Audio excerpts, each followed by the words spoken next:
Okay, imagine this for a second.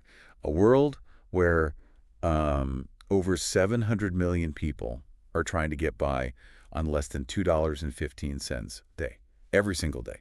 It's hard to even picture, really. That's more than double the U.S. population living in, well, extreme hardship. Yeah, conditions most of us listening probably can't fully grasp. And it's not just the number, is it? It's the reality behind it. Impossible choices people have to make every day. Food or medicine, that kind of thing. Constant instability. It feels so huge, it's easy to feel a bit helpless, I guess. But something that really stood out from the research we did was this idea, this perspective, that maybe extreme global poverty isn't this impossible mountain to climb, that it might actually be the biggest challenge we can solve right now. That's such a critical way to frame it. Because, look, we have unprecedented wealth globally, right? Technology, knowledge. We understand so much more now. Right. So the fact that this level of poverty, this destitution, still exists alongside all that, it really forces us to ask why. And more importantly, what can we realistically do? That's what we need to get into. Exactly. So welcome, everyone, to the Deep Dive. Today, we're really trying to unpack this. Our mission, if you like, is to look at the reality of global poverty, maybe challenge some common myths. Yeah, the simple stories we sometimes tell ourselves. And really dig into solutions that actually have evidence behind them, solutions that might be within reach. We've looked at a lot of insights, the latest data, trying to get a clearer picture.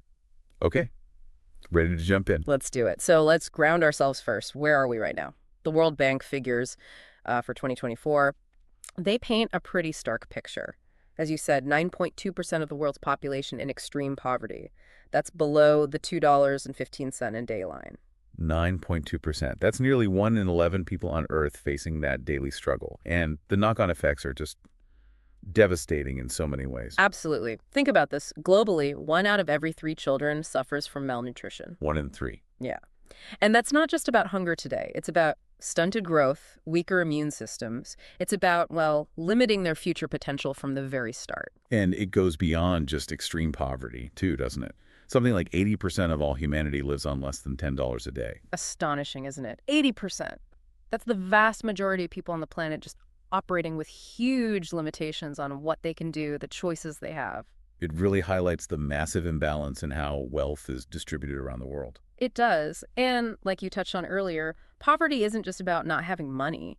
Fundamentally, it's about lacking reliable access to the basics. Exactly. Like healthcare.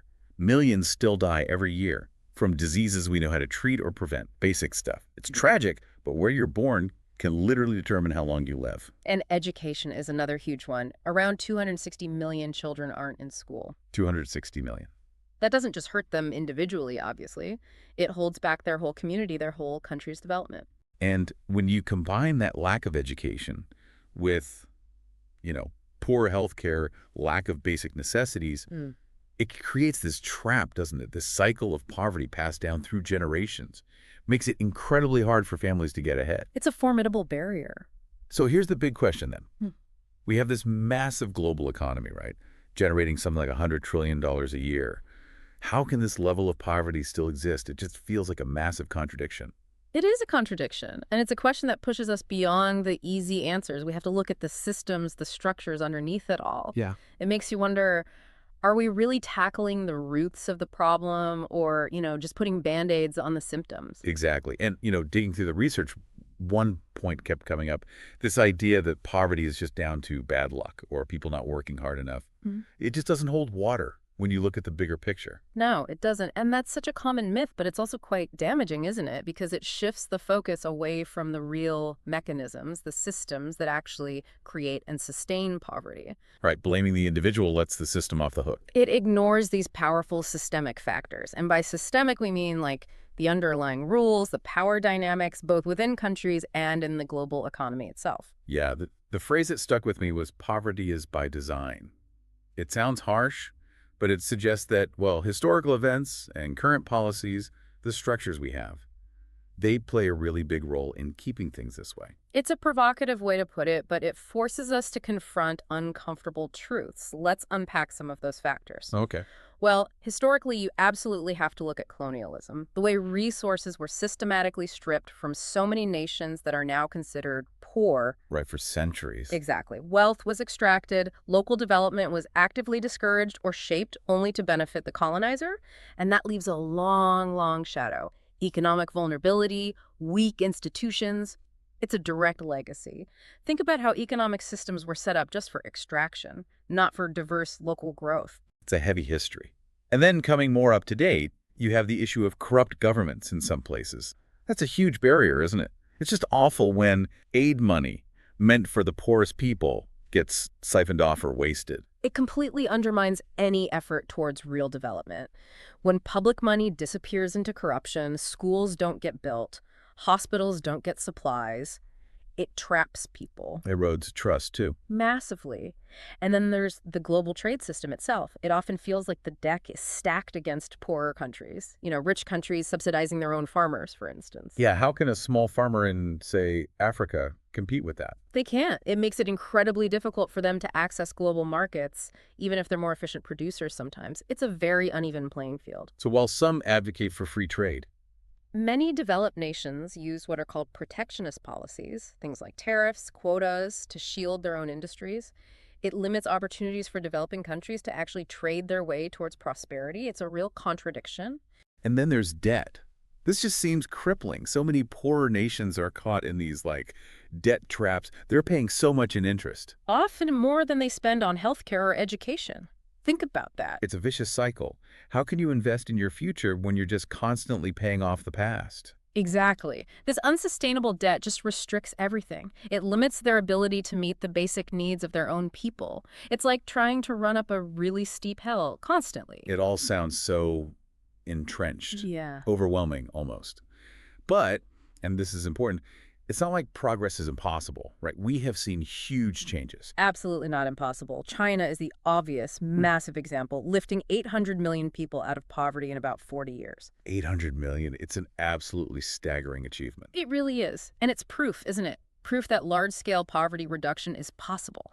With the right strategies, the right policies, and crucially, sustained political will. It shows the scale of the problem doesn't mean it's unsolvable. Precisely. And the fascinating thing there is digging into what they did. What were the specific policy choices, the investments that made such a huge shift happen? Okay, so if we know it's possible, why aren't we seeing that kind of success everywhere? It feels like the solutions we usually talk about. Maybe they aren't hitting those deeper systemic roots we discussed. That's a really key point. Charity, for example. It's vital for emergencies, for immediate relief, no question. Of course. But it doesn't fix the underlying structures that keep people poor in the first place. We need to shift focus, really, towards changing those fundamentals. So what are some of these other solutions? The ones based on evidence that tackle the system? Maybe the ones that don't get as much airtime? Well, there's several promising approaches. One that's getting more attention is Universal Basic Income, or UBI. Right, giving everyone a regular unconditional cash payment. Exactly. It might sound radical to some, but trials, like some they've done in Kenya, have shown really significant results. Poverty reductions around 50%. 50%, wow. Yeah. And not just less poverty, but also better health, more kids in school, even people starting small businesses. It gives people agency. That makes sense, doesn't it? Giving people cash directly lets them decide what they need most. Food, medicine, school fees, investing in a cow, whatever. It empowers them. It does. It provides that crucial safety net and can actually stimulate the local economy from the bottom up. Another really important area is fair trade, not just aid. Okay, explain that more. It's about making sure farmers and workers in developing countries get paid a fair living wage for what they produce. Coffee, cocoa, clothes, whatever it is. Instead of just the lowest possible price. Right. Studies show farmers in fair trade co-ops often earn way more, which means they can afford better healthcare, education for their kids. It can transform communities. So it's about building economic independence, really, not just relying on handouts, but making the global market fairer so people can earn a decent living. Precisely. Sustainable, long-term economic stability. And then there's education. Huge potential there. Think about free online learning platforms like Khan Academy and others. Yeah, the internet potentially changes everything for access to knowledge. It really does. We have this incredible chance now to break down barriers, to quality education, give people skills, knowledge, help them break out of those poverty cycles, even in remote areas. Good education is just so fundamental, isn't it? Yeah. And digital tools can democratize that access like never before. Absolutely. Levels the playing field, opens doors that were locked shut before because of geography or cost. And one more big one, corporate accountability. Meaning holding multinational corporations accountable for paying their fair share of taxes. It's estimated that tax evasion, companies shifting profits around to avoid taxes, it drains something like $500 billion a year from developing countries. $100 billion. Yeah. Every year. Yeah. It's a staggering amount. Money that could be funding schools, hospitals, infrastructure, vital public services. It often happens through complex schemes, exploiting loopholes to move profits to low-tax havens. That's mind-blowing. Yeah. It shows how the global financial system itself can actually make inequality worse. So, tighter rules, making sure companies pay taxes where they actually make their money. It could unlock enormous resources for fighting poverty. It's about fairness, ensuring everyone contributes properly. And, this idea of managing national wealth for everyone's benefit, it's not totally new. Look at Norway's oil fund. Right. They invest their oil money for the long term, for all citizens. Or Botswana, how they've managed their diamond wealth pretty effectively compared to some other resource-rich nations. It's helped fund development, reduce poverty. So these examples show it is possible. Different ways to handle wealth, to distribute it more fairly. They show that with good governance, with a commitment to equity, you can use resources for the collective good, build more inclusive economies. It makes you ask, doesn't it? What can we learn from them and maybe apply more widely? That's a really powerful question, and it brings it back to us, doesn't it, to our role. It's easy to hear all this and just feel small. Like, okay, it's a massive global problem, but I'm just one person. What can I actually do? That feeling is totally understandable. It is overwhelming. But it's so important to remember that individual actions, when they add up, when they become collective action, they really can make a difference. There are concrete things we can all do. Absolutely. Like, one thing right away is being more conscious about what we buy. Looking for those ethical certifications. Fair trade, you mentioned. B Corp, too. Brands that show they're trying to do things right. Yeah, voting with your wallet. It sends a real signal to the market, encourages more companies to think about their impact, not just profits. And then there's using your voice, advocating for policy change.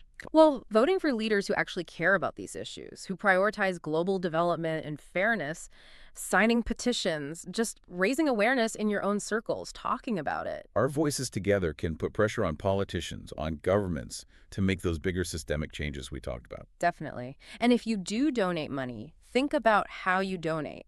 Be strategic. We mentioned direct cash transfers earlier. Organizations like Give Directly are a great example. They get money straight to people in poverty, cutting out a lot of the middlemen. Letting people decide for themselves how best to use it. Exactly. It's efficient, and it respects people's dignity and autonomy. Studies show it's incredibly effective. And maybe the foundation for all this is just educating ourselves and others.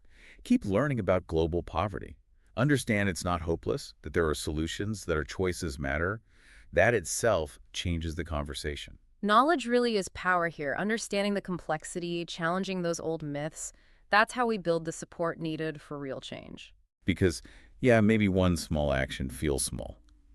But millions of small actions together, that's not small anymore. That's like lots of little streams joining to make a river. That's a great way to put it. Hopeful, empowering. It reminds us we all have a part to play in building a fairer world. Totally.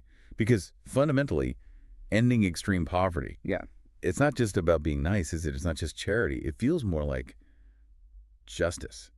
Global justice. I agree. We have the resources, we have the technology, the knowledge. We know how to do so much more than we're currently doing. It's not really a question of scarcity, is it? No. The main roadblocks often seem to be those systemic issues, policy choices, and maybe, like you said, a lack of collective will to really prioritize it. The means are there. It's about how we choose to use them. Exactly. So maybe the final thought for you listening right now is, given all this, what's your role going to be? Will we together be the generation that actually sees the end of extreme poverty? It's a big question to sit with.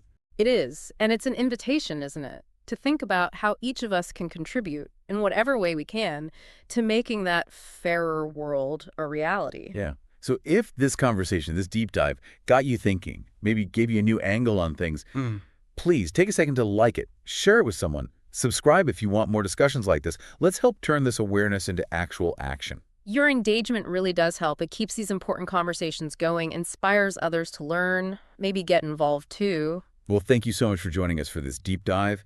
Stay curious, everyone. Stay compassionate. And let's keep working towards a better world together.